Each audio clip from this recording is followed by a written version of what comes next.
Inteligencia y amor. Si mi amigo Aldama no me hubiese animado con empeño, y al cabo no se hubiese brindado a acompañarme, nunca me atrevería a visitar al poeta Rojas, estoy seguro de ello. Envidio la osadía de esos mancebos que, apenas llegados a Madrid, llaman a la puerta de un grande hombre, le interrumpen cuando está tomando su chocolate, le dan la mano con toda franqueza y le asan con preguntas impertinentes. No era yo de esos, no, aunque ardía en deseos de conocer a algunos. En Madrid existían entonces, como ahora, muchos grandes hombres, pero yo no sentía curiosidad de conocerlos a todos, sino a 3 o 4 solamente. Y entre estos, el poeta Rojas era el que más me fascinaba. Sus leyendas incomparables, sus versos fragantes y armoniosos me habían enloquecido. Sabía muchos de ellos de memoria, y me placía recitarlos a la cocinera cuando mi madre, aburrida, se marchaba a la cama. Es más, en las horas de estudio, cuando mi padre me veía absorto delante del libro de texto, yo estaba muy lejos con el pensamiento del libro de texto, porque componía versos imitando los de Rojas, y los apuntaba con lápiz en un papel que tenía para el caso oculto entre sus hojas.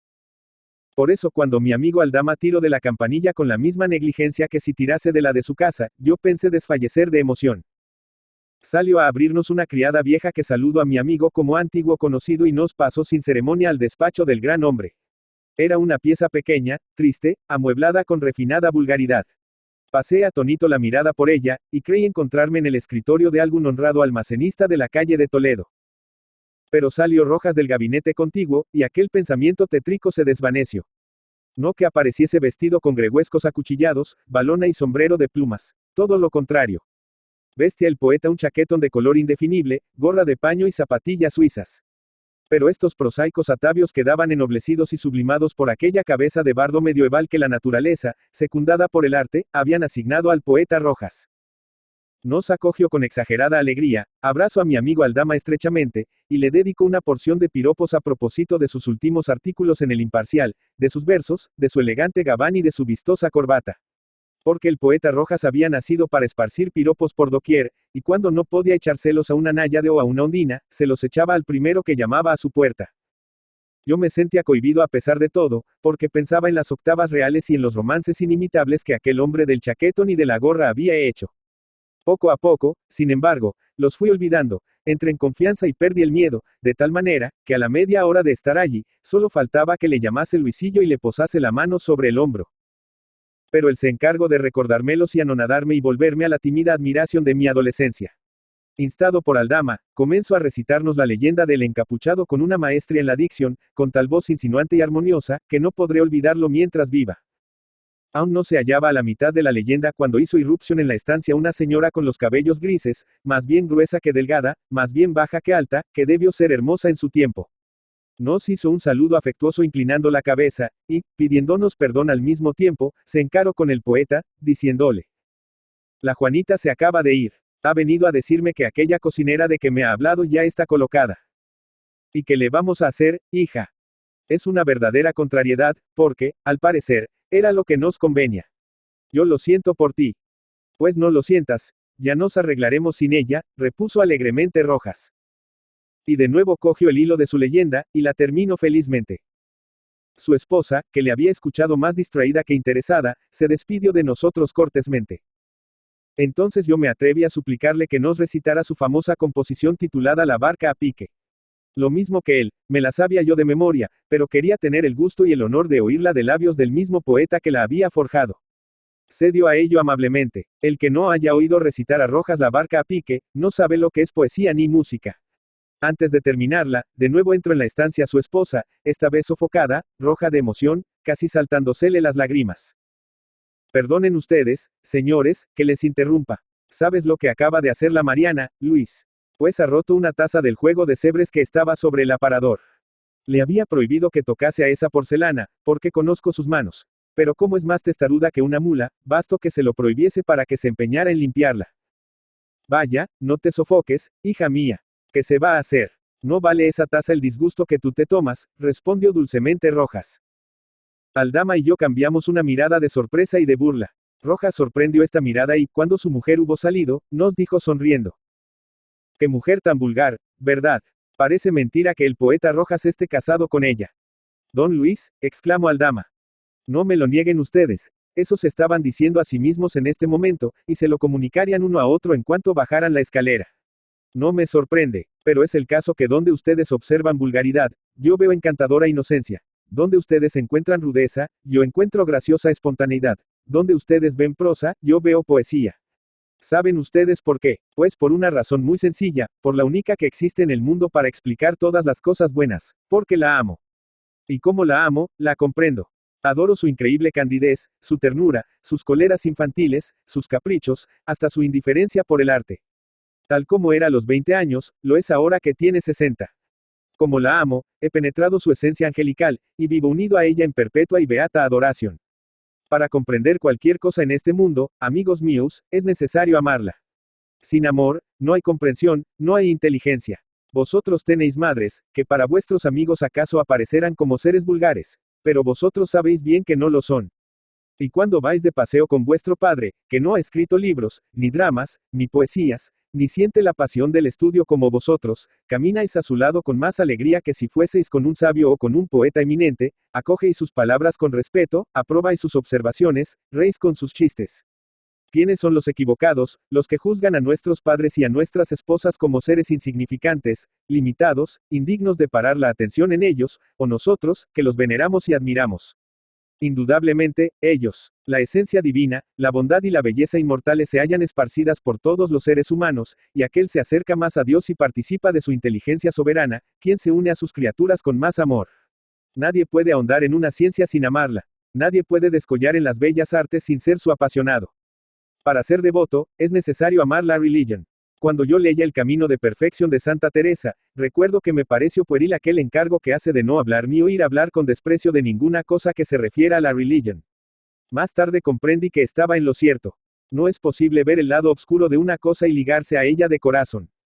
Cuando una mujer empieza a encontrar defectos a su marido, es que ya no le ama. Y, en realidad, ¿tenemos defectos los seres humanos? Me he preguntado muchas veces. Es posible que las criaturas salgan malas de las manos de su creador. El defecto, como la misma palabra indica, no es algo substancial, sino negativo, es un no ser. Nuestro verdadero ser, lo que hay de substancial en nosotros, es siempre bueno. Por eso, repito, el que ama a otro, es quien sabe lo que este otro es, quien penetra su esencia. O lo que es igual, el amor no quita el juicio como el vulgo supone, sino que lo da. Pero, sin darme cuenta de ello, añadió riendo y cambiando de tono, les estoy espetando un sermoncito. Menos mal que no es de pasión, sino de resurrección. Vamos otra vez a la barca a pique. Y don Luis de Rojas terminó de recitar su hermosa poesía. Pero yo le escuché distraído. Armando Palacio Valdés. Armando Palacio Valdés, Entralgo, La Viana, Asturias, 4 de octubre de 1853, Madrid, 29 de enero de 1938, fue un escritor y crítico literario español, perteneciente al realismo del siglo XIX. Hijo de Silverio Palacio y Eduarda Valdés. Su padre era un abogado ovetense y su madre pertenece a una familia acomodada. Se educó en Avilés hasta 1865, en que se trasladó a Oviedo a vivir con su abuelo para estudiar el bachillerato, lo que entonces se hacía en el mismo edificio de la universidad. Por entonces leyó en su biblioteca la Ilíada, que le impresionó fuertemente y abrió su interés por la literatura y la mitología. Tras ello se inclinó por otras de historia. Por entonces formó parte de un grupo de jóvenes intelectuales mayores que el de los cuales se consagraron a la literatura Leopoldo Alas y Tomás Tuero, con los que entabló una especial amistad. Tras lograr su título de bachiller en artes en 1870, decidió seguir la carrera de leyes en Madrid, que concluyó en 1874. Perteneció a la tertulia del Billis Club junto con otros escritores asturianos. Dirigió la revista Europea, donde publicó artículos que luego reunió en Semblanzas Literarias.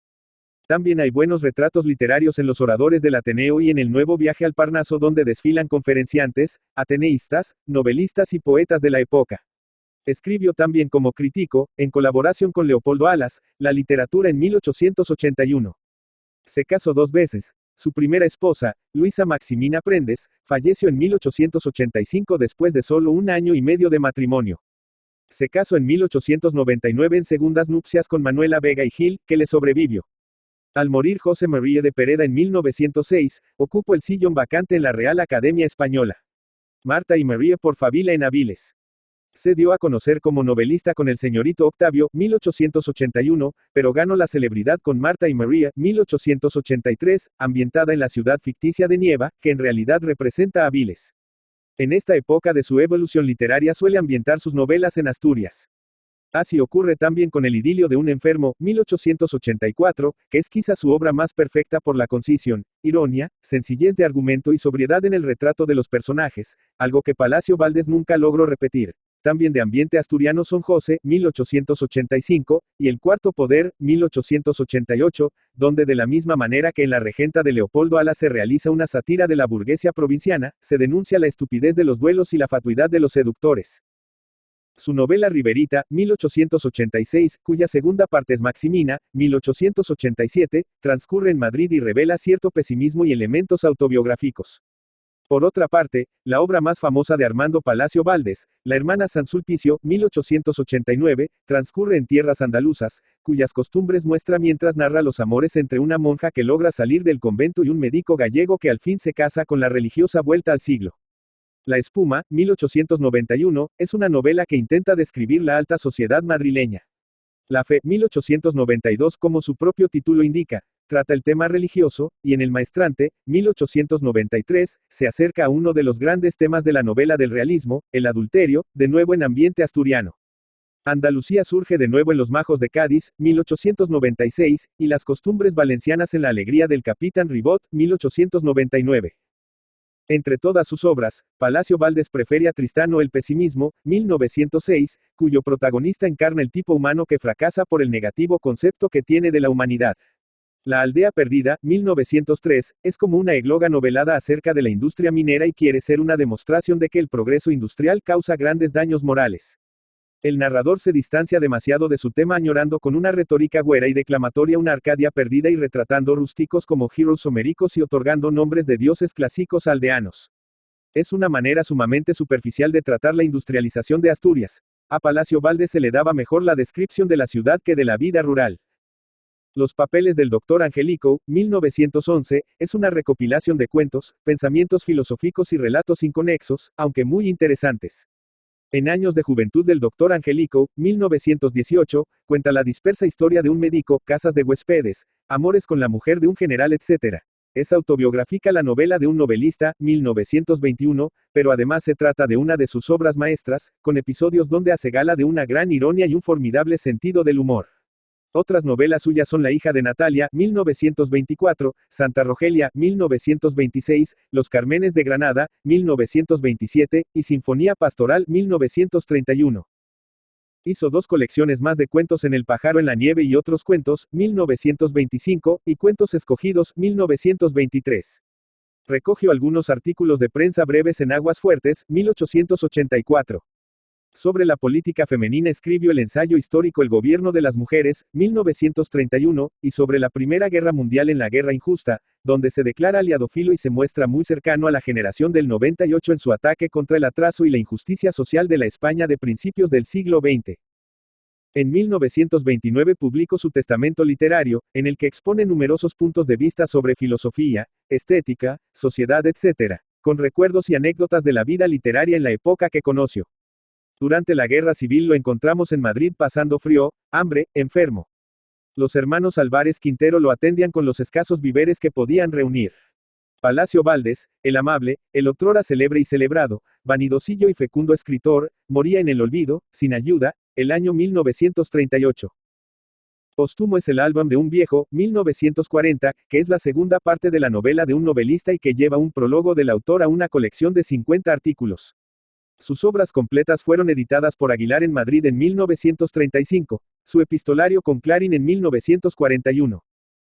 Armando Palacio Valdés es un gran creador de tipos femeninos y es diestro en la pintura costumbrista. Sabe también bosquejar personajes secundarios.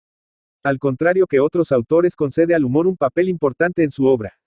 Su obra ha sido muy traducida, especialmente al inglés, e igualmente apreciada fuera de España. Es seguramente junto a Vicente Blasco Ibáñez el autor español del siglo XIX más leído en el extranjero. Su estilo es claro y pulcro sin incluir neologismos ni arcaísmos.